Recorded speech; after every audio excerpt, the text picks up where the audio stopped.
السلام عليكم، مرحبا. كيفكم؟ كيف صحتكم؟ ان شاء الله بخير. مثل ما عودناكم اخواتي، رجعنا لكم اليوم بطريقه كثير حلوه وجديده. اليوم حابين نعمل احنا وياكم بالوزه طبعا، وعندي مني مكوناتها هون. انا طبعا بحتاج لتر ونص حليب، وبحتاج علبه صغيره كريمه، ومعلقتين كبار رز، وعندي هون بدي معلقه صغيره فانيلا، وعندي مني هون كاسه نشا. طبعا انا هي الكاسه النشا بدي اقسمها لمرحلتين، نصها للحليب والنص الثاني للبردان. انتم حتشوفوا هذا الشيء ونحن وعم نطبق. والسكر نفس الشيء، نص كاسه السكر بيلزمني للحليب ونص كاسه سكر للبردان. وعندي هذا البردان انا بردان ماوردي. وهلا حتشوفوا الطريقه كيف انا بدي اغلي البردان وكيف بدي اساوي رز بحليب كمان. هدول بنجمعهم مع بعض بتصير اكله اسمها بالوزه، وهي الشيء كثير مشهوره بالدول العربيه ان شاء الله تعالى. وبتمنى لكم كل التوفيق، والحقوني لنجهزها ونشوف طريقة.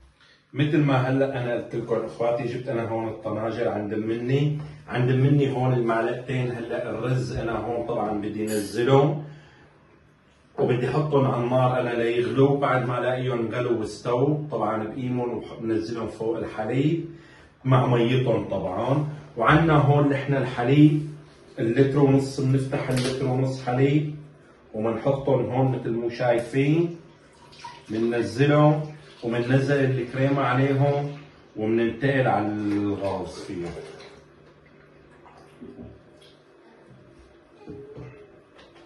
وبنشوفهم كيف على الغاز اللي احنا عم نساويهم ان شاء الله تعالى.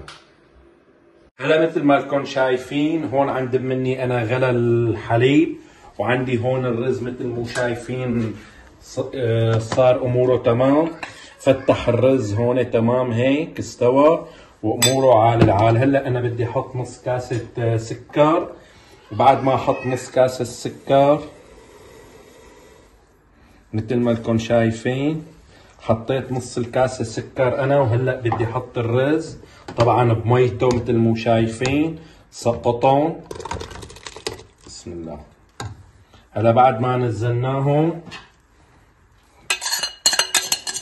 بس يقلبوا شويه صغيره الرز والسكر مع الحليب، بننزل عليهم النشا اللي شفتوني عم دوبهم مع منه.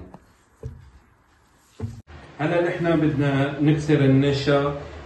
فيكم تكسروه بمي وفيكم تكسروه بحليب، بس انا عند مني الافضل اكسره بحليب.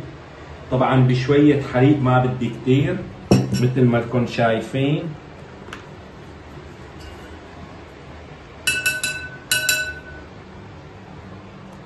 وعندي انا بدي استعمل نص الكاسه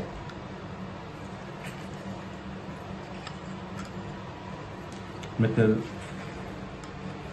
هلا، وبنحركهم مظبوط مثل ما لكم شايفين اخواتي. هلا انا هون مدوب النشا وامورها عال العال.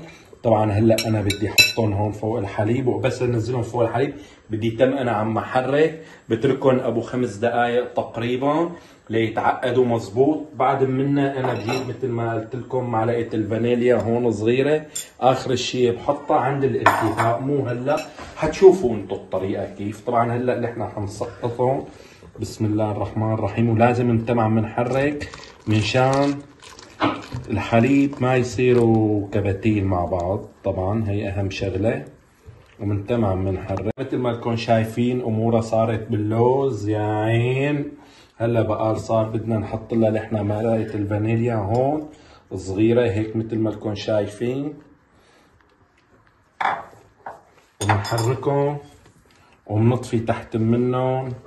امورهم صارت تمام، وهلا حنسكبهم مع بعض وتشوفوا هذا الشيء. هلا انا طفيت الغاز مثل ما لكم شايفين، وحننتقل المرحله الثانيه اللي هي اسمها السكب ان شاء الله.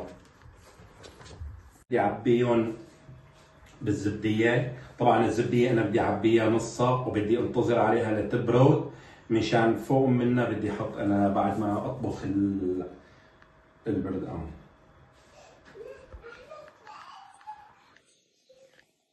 شايفين قوامه كيف ما أحلاه.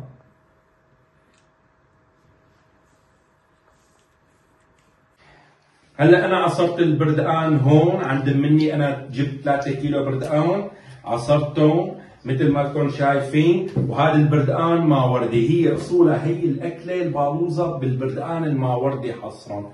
طبعا زمان وجد البردقان فيكم تحطوا بردقان عادي يعني مو خلفه.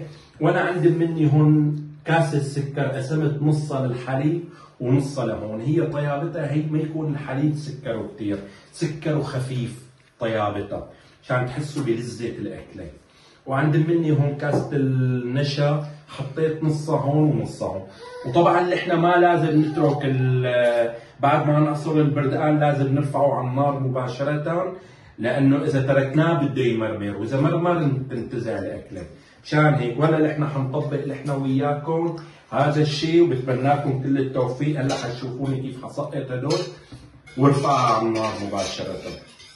هلا انا طبعا هون بعد ما صفيتهم البردقانات حطيت السكر وحطيت النشا وبتم عم حركهم. طبعا انا ما بتركهم وبشعل تحتهم النار لحتى يغلوا ويبلشوا يتقلوا. طبعا بتم عم حرك فيهم. هلا نحن مثل مو شايفين طبعا هيك، شايفين شلون تعقدت صارت؟ يا سلام ولا اطيب من هيك. طبعا هلا انا بحطهم نوص النار عليهم على الاخير وبتركهم بيتراوح الوقت بين 5 دقائق الى 10 دقائق ان شاء الله تعالى، وبعد منا بنسكبهم باذن الله. هلا جاهزه الامور عنا نحن وحنصب. بسم الله الرحمن الرحيم.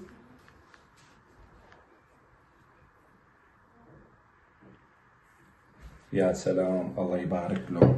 شو هالبردقان الماوردي هاد؟ ما شاء الله ما شاء الله. الله يجزيه الخير اللي امن لي اياه هون. هدول اجوا من الشام لهون. يا رب.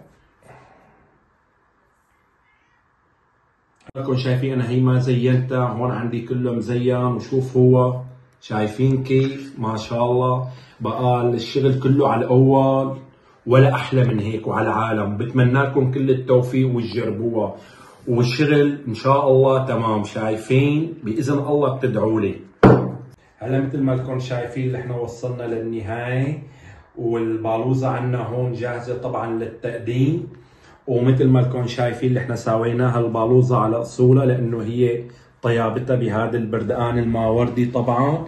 واللي ما بده يكون عنده موجود البردقان الماوردي بامكانه يجيب بردقان عادي، بس طيابتها بهذا الشيء. ونحن هلا حندوق ونعطيكم راينا، وبتمنى من الكل التوفيق ويجربوها ويعطوني رايهم، لانه اكله كثير كثير لذيذه وكثير طيبه.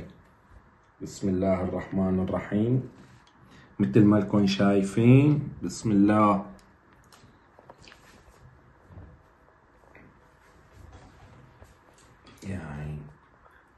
يعني شايفين الحليب؟ شايفين شو هاد يا اخي؟ والله شيء ظريف. الله يعطيك العافيه. والله بشتهيكم فيها وبتمنى كل التوفيق للكل ويجربوها. والله يعطيك العافيه يا ابو محمد. وبشكر الجميع اللي عم يتابعني واللي اي تعليق، ولا تنسوني من الاعجابات والمتابعه. بعد اذنكم اخوكم ابو محمد، والسلام عليكم ورحمه الله وبركاته.